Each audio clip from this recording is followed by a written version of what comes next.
Well, first, let's give the birthday boy a nod. Happy birthday. And thank you for the committee to have invited me to participate in this event. I really have been not a collaborator, not a student, but I would say I've been perhaps a fellow traveler with Demos, and I think this is a journey that I have enjoyed over the last 30 plus years that I've taken that journey. So on these words, let me, instead of thinking of a birthday as basically a point where we look backwards, let me think of it as a renewal point. And let me think of perhaps in this talk to give you an idea of what I've been doing over the last few years. And hopefully maybe Demos will join me in doing some of the stuff that I will be talking about. Okay? So I think interacting is probably intersecting. All right, this is probably, I don't know exactly what happened, but I will tell you about a class of random graph models that I've been interested in the last few years, and let's see how this works now. So today what I would like to do is kind of convince you that intersecting random graphs is indeed perhaps a good way to look at some more complicated situations, so think of it as a modeling paradigm. Then I will raise a silly but perhaps basic question, and I will provide a framework to study it. And finally, if time permits, and if everybody is still here, I will give some examples and some results. Right? So we all know what a graph is, right? What is a graph? It's a set of vertices and basically edges that interconnect these vertices. And again, I will always think in terms of simple graphs, which means that there are no self-loops and the graphs there's only a single edge between two nodes, and I also will think of them as undirected, but it's really not needed for most of what I will be talking about. So let's call G1 and G2 two graphs, and so it has a vertex set V and it has an edge set E1 and E2 respectively. And if I wish to intersect two graphs, I think this is an obvious definition. You keep the vertex set and you look at the intersection of the edge sets, and so that gives rise to G1 intersection V2 at the bottom of the slide. Now, we know that graphs are often used to capture binary relationships that exist between entities which are the nodes. But it's also the case that in many applications, you have in fact multiple constraints, right? And that's true both in the physical world, in the logical world, the biological world, sociological. I mean, there's really a huge number of situations where graph models, even in their simplest form, and I'm not going to multigraphs, I'm not going to hypergraphs, simply basic simple graphs are used to model what is happening. All right?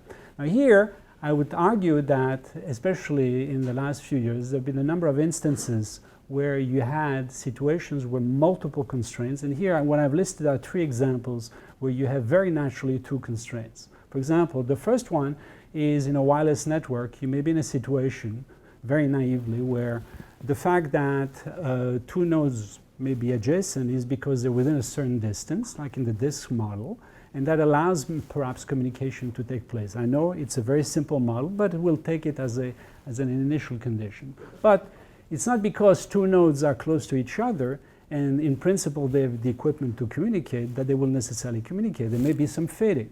So for example, one can argue that there is in fact a logical or physical link, if you wish, between the two nodes that says whether or not the link between the two is in fact up or down, or at least is such that it can instantiate or support a transmission between the two nodes.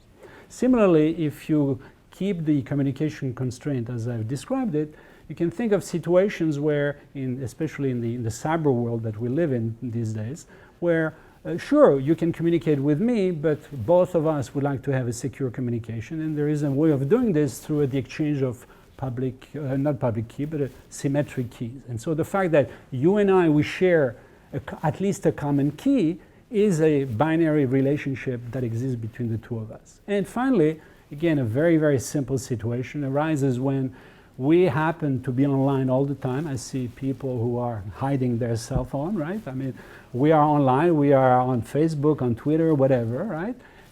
But we happen to be part of multiple social networks, right?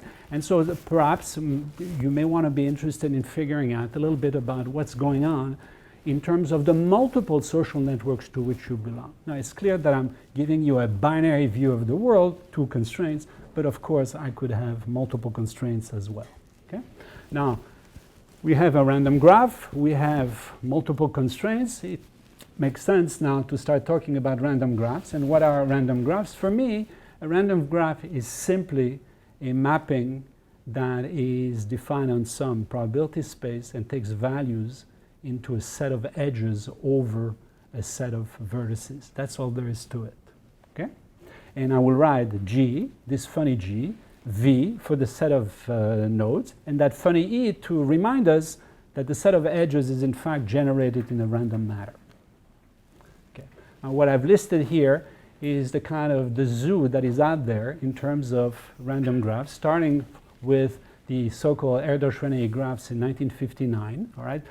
I'm fully aware that maybe there were versions of it, or at least people were talking about such graphs before that, but it's probably not unfair to argue that the name Erdős-Rényi associated with this graph is warranted, given that they probably gave the first set of non-trivial results concerning these graphs. Okay? And the ones that I've put in boxes are the ones that will recur throughout this talk. Okay? And what I would argue is that many of these models that are listed there have arisen because, for example, you wanted to model a wireless communication network. For example, P.R. Kumar introduced what is sometimes known as geometric random graphs, sometimes known as the disk model. People have looked at social networks using what's known as uniform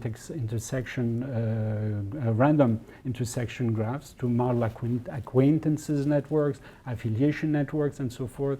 You have also networks or random graphs that arise because of random key distributions that have been generated, let's say, by Eschenar and Gligor and some other people. And finally, in the biological realm, you have all kinds of networks that people have generated in order to capture the complexity of what has been observed. Right. So you have we know what a graph is, we know what a random graph is, we know what it means to intersect 2 graphs. Well, here I'm putting all of this together, and this is what this slide is saying. So I have this funny G1 and this funny G2, both defined on the same set of vertices with edge set E1 and E2 random. And I intersect them, realization per realization, and that gives me that funny G1 intersection funny G2, which is on the set of vertices V with the set of edges E1 funny intersection E2 funny. All right? Nothing very deep so far. And I will assume, for simplicity, that the 2-component random graphs are actually independent. All right? Now, I know some would question that assumption maybe in the context of social network, but I think that there are many other situations that's certainly appropriate. And for example, in the situation that I described, the first 2 situations that I've described here, that certainly is in fact warranted. Okay? All right. Actually, I've put them here. Okay? Now, what I like to do fundamentally is this. Okay? We know a lot about random graphs, individual, at least for many. I'm suggesting to you that one can model more complex situations by taking intersection of such graphs. And so I'd like to perhaps pedantically think of a calculus on random graphs where I'd like to see whether or not what I know about component random graphs somehow can be leveraged to understand what is happening on the intersection of these random graphs. So I like to go from knowledge of structure of the components to knowledge of the structure of the combined intersection. Okay?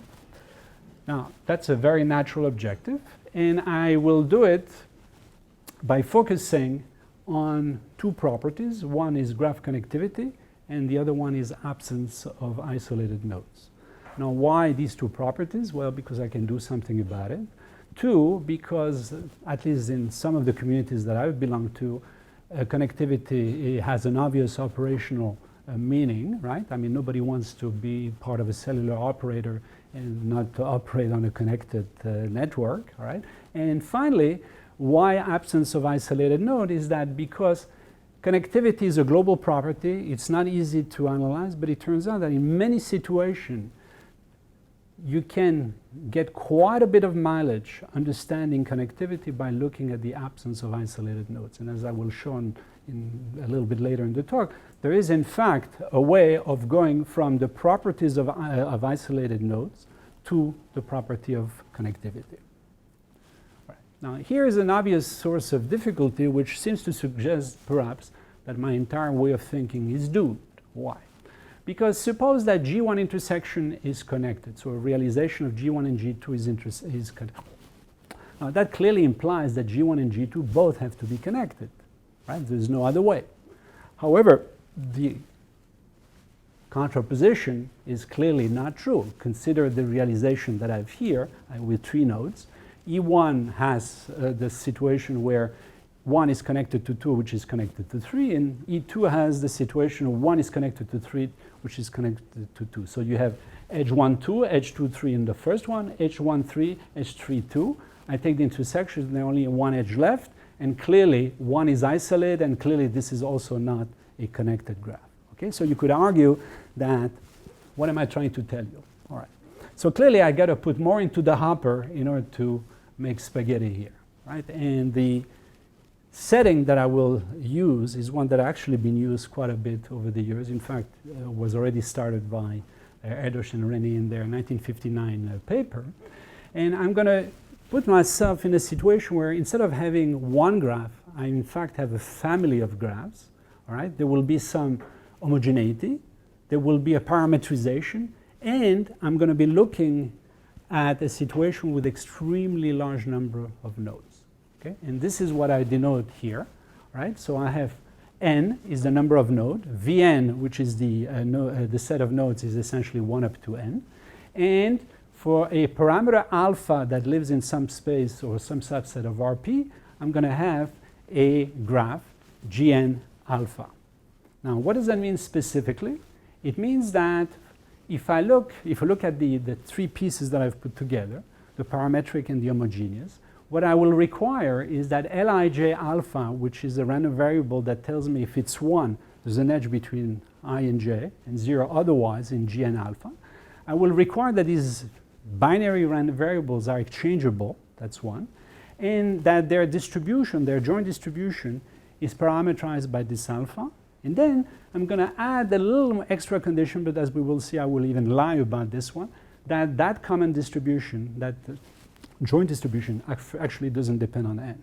It's not really that crucial. It's useful. Actually, it's been the case in the classical situation, but as we will see, I'll give you one example where this is actually not true. And finally, we're going to let n go to infinity. And what I've listed here are the 4 examples that were in the box that I talked about, and all satisfy this particular set of assumptions. Now, the fact that I have homogeneity and parametrization means that I can define what is known now as a link probability. I will call that P alpha. It's the probability that 2 nodes, I and j, are adjacent to each other in Gn alpha. And notice that because of the assumptions that I've made, this does not depend on n, and this does not depend on the specific choice of I and j. Now, going back to my last comment, the fact that it's independent of n, as I will show you later, I can sometimes push it under the rug, and it's really not that important. Okay? Now, I'm going to let n go to infinity. And why am I doing this? Because there are plenty of examples that suggest that when you do that, when you let the number of nodes go to infinity, but at the same time you are changing the parameter, in other words, you scale the parameter with the number of users, something very, very, very nice happens with the properties of Gn of alpha n. In other words, what I'm going to show you in the next slide is that as n goes to infinity, one can say something quite interesting about the typical behavior of certain properties like connectivity, absence of absolute nodes, presence of certain motives, and so on and so forth. Okay? Now, these results typically take the form of 0-1 law.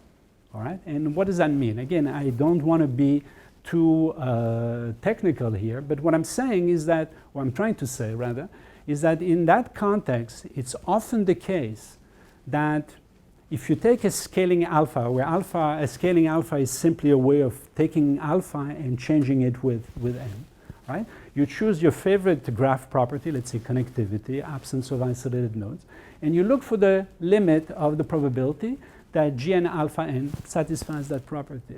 And in many, many, many situations, what is true is this. There's a dichotomy result that says that that probability is either 0 or 1, depending on P alpha n being sufficiently small versus sufficiently large.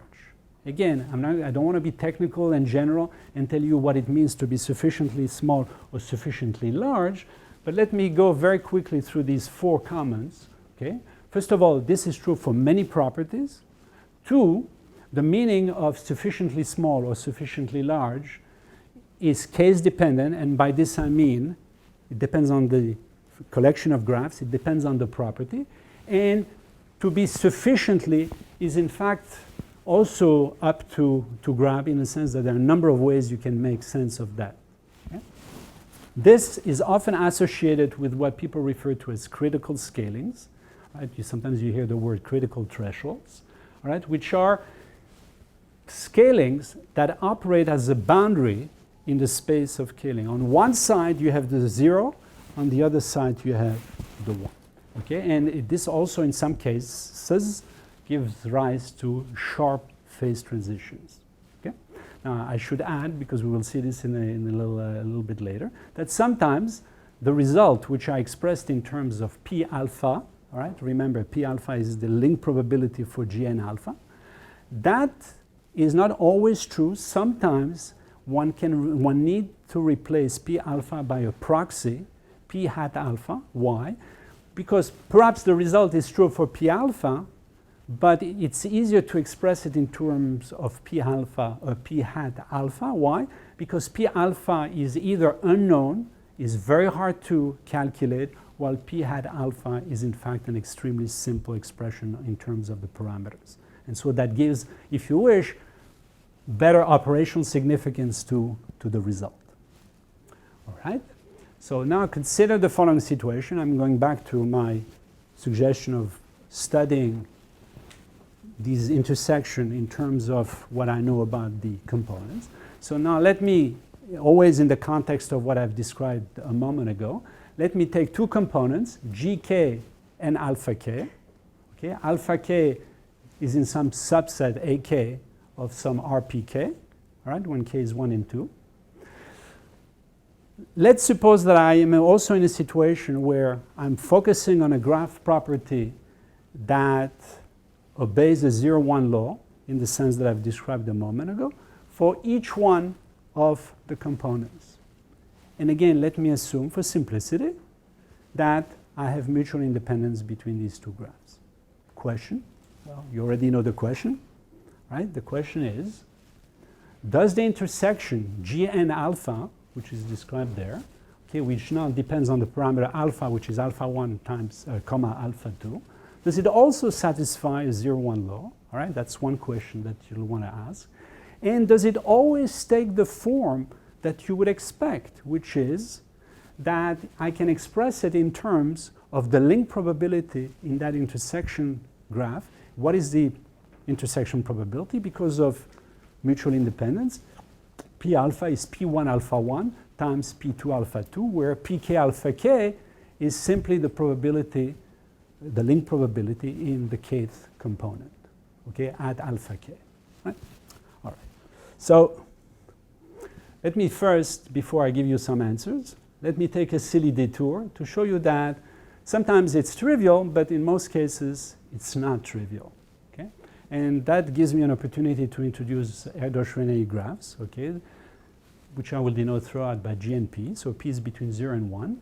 And the link assignment in that Erdős-Rényi graph is simply by assuming that the n times n minus 1 over 2 potential links are generated in an ID manner. Right? All right? So for every pair of nodes, you flip a coin with probability P. If it's 1, you put a link, 0 otherwise. Okay? these are sometimes known as Bernoulli graphs, sometimes as binomial graphs, sometimes as Poisson graphs. I mean, go figure, depending on the literature that you look at. And here is, I think, one of the most beautiful results that you will find in the Erdős-Rényi paper of 1959 that launched the enterprise. All right? You will see the following result. Suppose that I take a scaling for P. All right? In other words, what does it mean? P sub n is the probability of link assignment when I have exactly n nodes. Okay?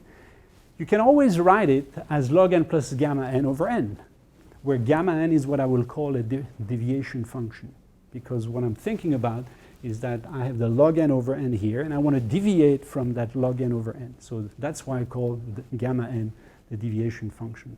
And what Erdős-Rényi showed is that if I'm interested in the probability of G and Pn is connected, as n goes to infinity, it goes to 0 or 1, depending on whether or not gamma n goes to minus infinity or plus infinity. Often people ask what's in between. Well, it turns out that if gamma n goes to a constant, this gives rise to the so-called double exponential result that says that this probability then converges to e to the minus c. Beautiful result, which has, again, analogs in other classes of random graphs, like, for example, geometric random graph, but for different reasons. Okay? All right. Here, the critical scaling is p star of n, which is log n over n. Now, observe that if I took in the previous theorem, by the way, this theorem also holds for the absence of isolated nodes. And in fact, the way you prove this result is that you first prove it for this result, and then you show that, in fact, these two properties asymptotically in the proper regime are, in fact, asymptotically equivalent. Now, having said that, if in the past result I take gamma n to be of a particular form, it's actually not too difficult to see that if Pn is c log n over n, when c is positive, okay, so Pn is roughly, is asymptotically equivalent to c log n over n, well then also I have a 0, 1 law, but this time it goes to 0 if c is between 0 and 1, and 1 if c is greater than 1, right? And the reason why this follows immediately from the other result is that this means what? It means that Pn is equal to Cn times log n over n, where Cn goes to c. So if I take gamma n in the previous result to be Cn minus 1, clearly this follows immediately. The Cn minus 1 times log n, pardon.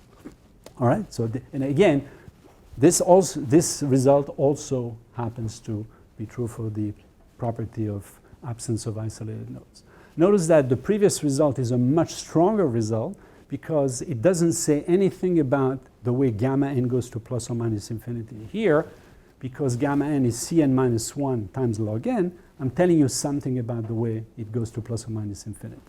Okay? All right.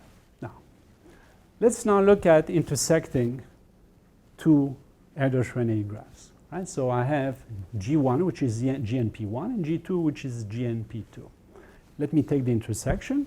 Because of the independence, it's clear that the intersection is also an Erdős-Rényi graph, this time with the P, which is P1 times P2.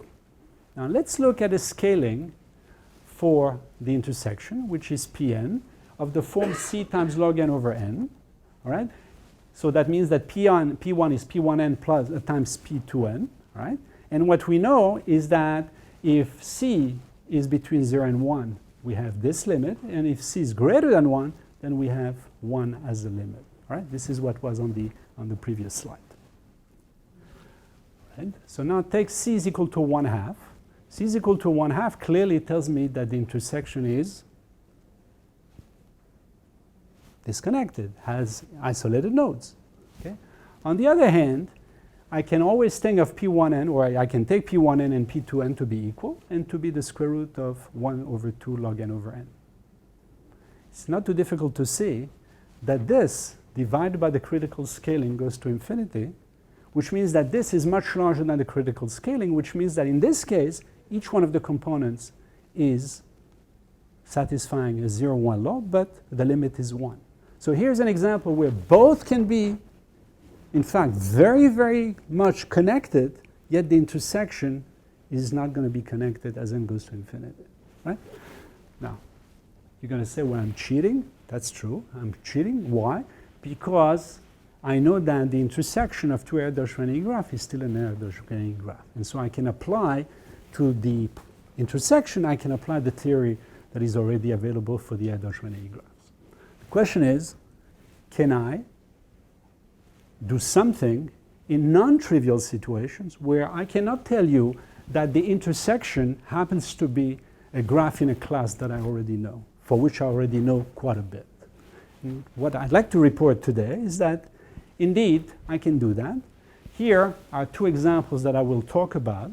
Okay, and let me give you kind of the general gist. I will introduce them a little bit later, but in the interest of time, let me say that I'm talking about a situation where I have sensors. Okay.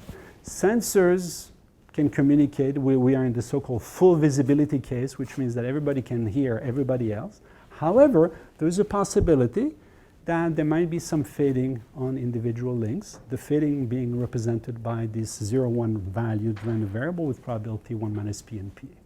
Okay? Now, what is the other component? The other component is associated with a random pre-distribution scheme, and I've taken two. One is the original Eschenauer-Gligor scheme, and the second is a scheme due to Chen, Perick, and Song, which gives rise to a random graph that in fact had been already studied in the literature for quite a while, and which is known as the k out of n random graph. Okay? All right, so before I do that, let me comment, okay, this is not what I want. Yeah. Let me comment on other results that I will not discuss, which are that, for example, if you look at the disk model with the possibility of defective links, as I've described a moment ago due to fading, for example, Gupta and Kumar in the 1999 paper made a conjecture for the case d equal to that indeed what I suggested could be true in a broader context happens to be true for this particular case. And in the last few years, there have been a number of papers that have either partially solved or, have partially solved the problem. The partially coming from the fact that there always seems to be additional conditions that are being posed on the scalings of the individual components. Okay? Now, this model with the disk with the Eschenauer-Gligor scheme has also been studied. For example, Yi, Santana Krishnan and Alien, Tang and Li, and Zhao quite recently. And again, partial answers, as we will see, or I'll mention this briefly. There are parts of the exercise that are easy. Others seem to be quite difficult and seem to suggest that one needs to know quite a bit more about the component graphs in order to make this happen. All right, so here we are.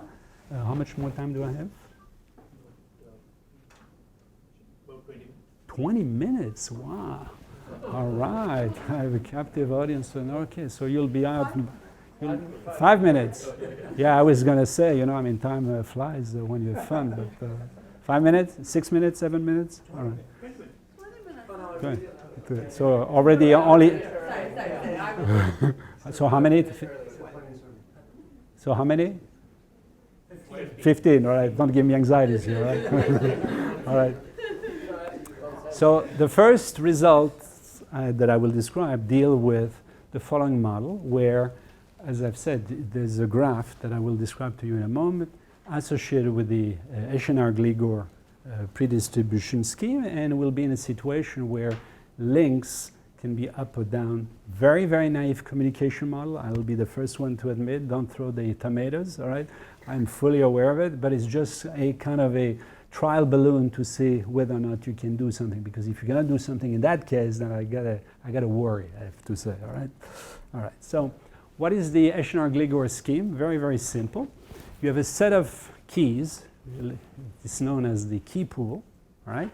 These keys, let's say there are p of them, all right? So label them 1 up to p. Every node before it's allowed to go into the big wide world is assigned randomly and uniformly k distinct keys, okay?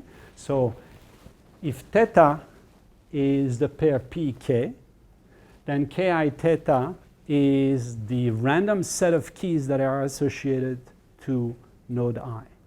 Okay? The probability that it takes a particular set is given by this, all right? And the way it works is as follows. If two nodes can hear each other, and I will assume that every node can hear every other node, then these two nodes can essentially broadcast the keys that they have in their memory. If you hear my list and I hear your list, we can figure out whether or not we have keys in common. And then there's a protocol by which one can decide how to implement a cryptographic challenge, which makes sure that basically we can indeed exchange information securely. In order for this to happen, of course, we must have at least one key in common. So that gives rise very naturally to the following graph, which I call key n theta, which is basically the graph where the Lij thetas, the 0, 1 random variables that tell you whether or not there is a link or not in that graph, is simply the characteristic function that the intersection is not empty, right? I will also introduce a quantity q theta, which is the probability that that intersection is empty, which means that 1 minus q theta is the p theta for this particular model, right? Now, why am I using q theta? Because it's simpler given the fact that it has a simple formula here, okay? All right, now, a number of people, including myself, I have to confess, okay, have proved the following result, okay?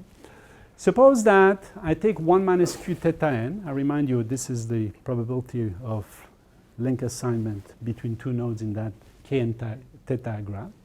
If I scale 1 minus q theta n in this particular manner, and I can always do that, right? Because I can always take gamma n to be n times that thing minus log gamma n. Then I have the following 0, 1 law that says that k n theta n contains no isolated nodes if with probability 0 or 1, depending on whether or not gamma n goes to minus infinity or plus infinity, respectively. So what you see is that in many ways, this is very much like an Erdős-Rényi graph, except that the 1 minus q theta n has been replaced. I mean, the p that we had before, the p sub n, is now replaced by 1 minus q theta n. For those who think that perhaps I'm repeating myself, let me again make sure that we understand that this graph is not an Erdős-Rényi graph. In fact, once you close a loop, in other words, if you look at triangles, clearly this is not the same thing as what you would have in Erdős-Rényi graphs. Okay? Now, the link assignments here are not mutually independent as they are in the Erdős-Rényi graph. Okay? Now, if you look at connectivity, it's a little bit more complicated. Remember, in Erdős-Rényi graphs, we had the same thing, right? Connectivity and absence of isolated nodes. Here, what you need is to add one extra condition that says that Pn has to behave at least linearly with n. Okay? Then you get essentially the same result. Notice that this is true or is needed only for this part, because in the case of absence of isolated nodes, I do not have this quantity, and one implies the other. Okay? So it's really for this case that we need this extra condition. Now, at some level, you may argue that this is too generous or too restrictive, and you would be absolutely right. But I have to confess that I got to this because of the method of proof. I also have another paper with Osman Yagan, which proves another results along these lines, except that this is not totally out, and Pn is in fact n to the power 1 minus delta, where delta is between 0 and 1. So what's the intuition? Well, if this behaves like n, you clearly feel that, you know, there is very little room to hide, right? In other words, more precisely, if Pn were less than n, there would be very little room to hide, and therefore I would expect that there would be indeed a one law. Well, by using specific argument tailored to that case, one can indeed prove that there is a one law. Now, where does that leave me? Well, let's take the intersection. And what you can show is essentially what you would like at some level. Remember, Erdős-Rényi had two types of laws, right? Log n plus gamma n over n, and then C log n over n. If you take the latter, in this particular case, what you can show is exactly what you wanted to show. In other words, that the probability under Erdős-Rényi times the probability under the key graph, if it scales like C log n over n, well, the probability that it contains no isolated node is 0, 1, depending on C being in the interval 0, 1 or greater than 1, respectively.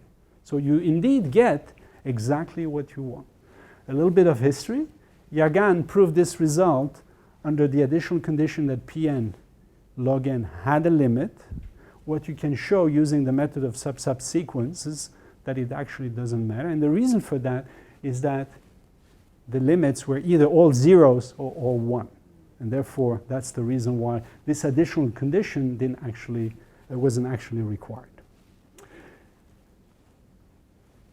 Okay, I also would like to, if I go back to the first version of the Erdős-Rényi 0-1 law, and I take Pn times 1 minus q theta n is equal to log n plus gamma n over n, what you can show is that the intersection in this case containing no isolated node is 1 as soon as gamma n is equal to or goes to infinity.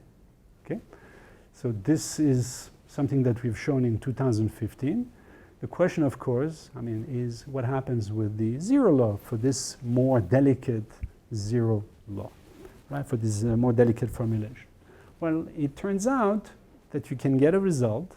In other words, that this indeed goes to 0 under the same setting as what we had before. When gamma n goes to minus infinity, if one of the two conditions happens to hold. Now, it gives me great chagrin to only report this because I'd like to really know what happens when lim sup Pn is equal to 1. And the impression one gets, okay, is that it has to be true, but the method of proof doesn't seem to yield it, all right? So any idea, any thought would be welcome, because it would be so nice to be able to drop basically that part of the slides, okay? Now, if you look at connectivity in Kn theta intersection GNP, again, we now are going back to the weaker formulation where Pn 1 minus q theta n behaves like C log n over n. There you have the zero law if C is between 0 and 1. That's actually, yes. Okay. All right, so that's basically for the intersection of GNP and the random key graph induced by the Eshnar-Gligor scheme.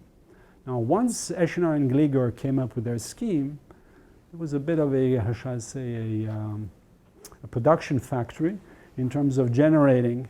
There was a bit of a cottage industry to generate randomized distribution schemes. And in particular, some people at CMU, Chan, Perig, and Sung, generated another scheme, which I will describe now, which gives rise to this other random graph. That was done in 2004. Now imagine the following. You have a large set of keys, let's say at least n times k, where n is the number of nodes, and k is basically some number. So what you do is this. For every node, you associate k other nodes, right? So with node 1, you have node 2 up to n. Let's suppose that n is sufficiently large. So you pair 1 randomly with k other of the remaining nodes. Okay? That gives you, I think, a random set, which will be gamma 1k for 1, gamma 2k for 2, and so on and so forth. Okay? To these nodes in gamma 1k, you assign a different key. Okay? Now what you do is that you pair the key from 1 to the elements in gamma 1k, and those are the keys that will be stored both in the memory of 1 as well as in the memory of the nodes that have been paired to 1. Now it turns out that because of randomness, sometimes, it's clear that every node will have at least k keys in its in its memory. Why? Because it's paired to at least, to exactly k other nodes. But it's also possible for other nodes to be paired to 1. So as a result of that, it turns out that every node has at least k distinct keys in its memory. And it's that key, because it is binary, that is associated with the transmission explicitly or specifically between these two nodes. Right? Now, this gives rise to a graph, which I call the pairwise random graph. Let's denote it by h and k. And this is really nothing more than the k out of n graph, the random k out of n, with undirected edges. What does that mean? It means that, sure, I is paired with k distinct nodes, right? As I've said before, some of these nodes could themselves be paired with 1. Doesn't matter. It seems to be one directional. I revert the edge, and I make a binary association regardless of the direction of the link. Okay? Now, here, as I've said, h and k, in h and k, every node has at least k neighbors, so the notion of absence of isolated nodes is really irrelevant here. Okay? And scaling for us is simply a sequence of integers such that k sub n is less than n. Now, if you look at the literature, you will see that this graph enjoys really some remarkable properties. Because if you look at the probability that h and k is connected with k fixed and you let n go to infinity, you will see that if k is 1, then that probability is 0. And if k is at least 2, it's 1. So in fact, this graph becomes connected almost asymptotically, almost surely, very, very quickly. In fact, you can already see from this that if I take a scaling, and if the scaling eventually gets greater to be 2, gets to be at least 2 eventually, well, clearly this has to be the case. Okay? Now observe that this is not in the form of the 0-1 laws that I described earlier, because before they were expressed in terms of p alpha n being either very sufficiently small or sufficiently large. Here, k is not really related, at least in this form, to the probability of link assignment. However, what you can show, of course, is that if I now look at the probability of link assignment, here it depends on n for h and k, and it's actually given by this cute little formula. It's not difficult to see why that has to be the case.